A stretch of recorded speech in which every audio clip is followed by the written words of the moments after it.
Good afternoon. I am Andrea Chisholm with the Midday News. Special welcome if you're watching on onespotmedia.com. A reminder as well that you can watch TVJ Live by downloading our One Spot Media app in the Google Play Store or the App Store. That's the number 1 followed by the words Spot and Media.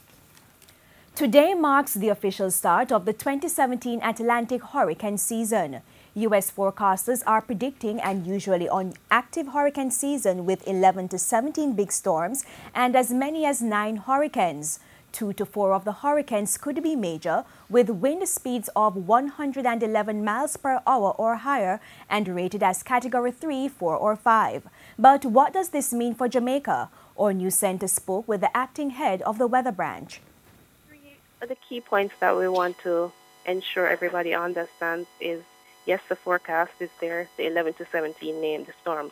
But the second key point is that the outlook does not provide a prediction of the number of storms expected to make landfall over Jamaica or expected to impact any particular location on the island. Thirdly, these averages are what is expected to happen, but that might not necessarily be what happens.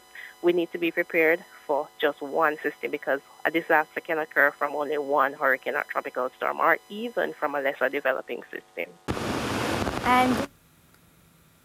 And Mayor of Montego Bay, Homer Davis, says roadworks will be done in the second city as part of the hurricane preparations. Embarking on a patching program to see how we can patch as many, if not all, these potholes on the main thoroughfare in the city of Montego Bay. Meanwhile, the National Works Agency is undertaking a $60 million road rehabilitation project in the second city. It started 2 weeks ago and is expected to be completed in October. The project involves extensive drainage improvement, the construction of retaining walls, and the scarifying of the road surface filled with base material and the asphaltic overlay of the corridor. The Jamaica Environment Trust says there may be harsh implications for Jamaica if the United States decides to pull out of the Paris Climate Change Agreement. The most dangerous thing that could happen is that the commitments made by other states, they no longer feel that they have to meet those commitments, and the whole thing would fall apart. I don't myself think that's going to happen because I think there's sufficient commitment to climate change in many other parts of the world. So I suspect many countries will continue on the road they're on to reduce their CO2 emissions. But the US is a very major emitter of carbon dioxide and other greenhouse gases, so it certainly isn't good news. She says one of the effects of climate change, sea level rise, can be disruptive to not only tourism but also the livelihood of Jamaicans. So most of our population lives within a mile of the coast, and as sea levels rise, we're going to lose much of our coastal infrastructure. So think of it, both airports are at sea level. Many of our roads run around the coast at sea level. All our tourism infrastructure virtually is on the coast. The JET CEO reiterated that climate change may take a toll on the nation's environment as it will result in either too much or too little rainfall. There are also health implications like an increase in mosquito-borne diseases. The Office of Disaster Preparedness and Emergency Management ODPEM says a new road could be part of the solution for residents of Douglas Castle St. Anne, which was severely affected by the recent heavy rains. People can only get in and out of the community by boats. ODPEM's Director General, Major Clive Davis, says he plans to speak with his colleagues at the National Works Agency to look at the possibility of the road. Raise the road or to relocate the road so that persons can get access when it rains. And experts have weighed in on the flooding in Sunnyside, St. Catherine.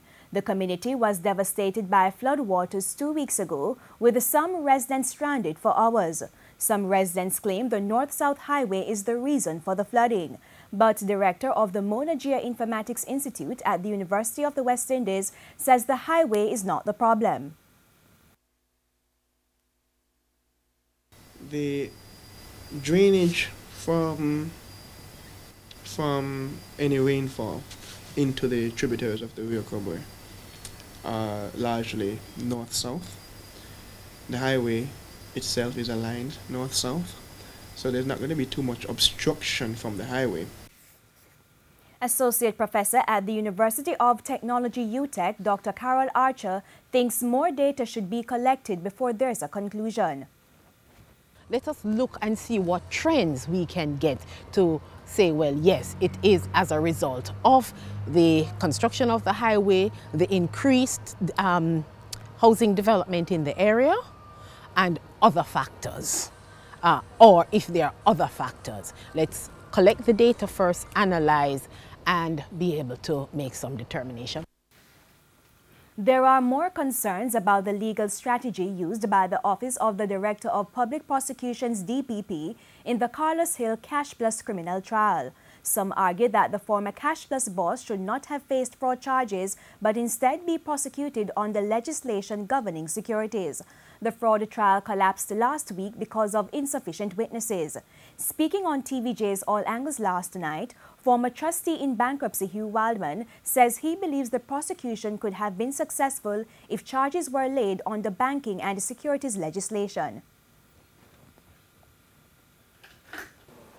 If you go to the definition of what constitutes securities and what constitutes banking, it is clear that what he was doing falls squarely within the ambit of these legislation.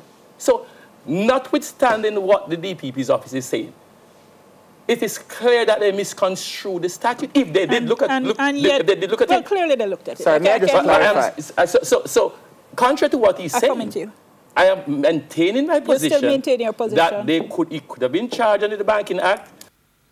U.S. Ambassador Luis Moreno says the establishment of INDECOM has created new challenges for law enforcement in Jamaica. He says those challenges must be overcome in order to successfully tackle crime. I can tell you how many JCF officers who've told me that because of INDECOM, they weren't being as aggressive in confronting crimes, that because of INDECOM, they've done this, they've done that. And that's natural. That's progress in a way. But you know what? INDECOM cannot exist without the JCF, and the JCF cannot exist without INDECOM. Everyone has to accept that. The INDECOM can be JCF's best friend by showing that JCF is a professional, honest, well-trained, well-equipped organization to deal with the reality of crime in Jamaica. And JCF should acknowledge that INDECOM can do that. And INDECOM also should admit that, look, you're not going to have a job if it wasn't for JCF. Mr. Moreno was speaking at the three-day Caribbean Use of Force Law Enforcement Conference now underway. Government is moving to safeguard Jamaica's reggae music globally. The United Nations Educational, Scientific and Cultural Organization UNESCO has received Jamaica's nomination to inscribe reggae in UNESCO's representative list. It's called Reggae Music of Jamaica. This international protection instrument will ensure that the origins of reggae and its derivatives are appropriately documented and safeguarded for present and future generations. Ms. Grange was speaking in Parliament during the sectoral debates. Residents of Port Antonio, Portland are calling on the authorities to do more to treat persons of unsound mind. The call follows an incident on Sunday where a man believed to be of unsound mind attacked an elderly man with a machete and chopped him several times. Former Mayor of Port Antonio, Benny White, says the situation cannot be allowed to get out of hand. Yes. You know that really job. We cannot be promoting Port Antonio as a tourism destination, and when you really look at it, it's unsafe for school children, for citizens in general. So the authority have to find some way to see how we can cope with this situation. And we now go to a story which may have disturbing images. A resident of Manchester is this afternoon appealing to the nation for help. Richie Johnson, a resident of Spice Grove, says he is in desperate need of medication to treat lymphoma cancer. Mr. Johnson said he has been battling this cancer from 2014 when it was at stage 2. He said he was able to buy 6 doses of medication required to control the cancer. One dose of the medication costs $384,000, but now Mr. Johnson says he's not able to purchase it.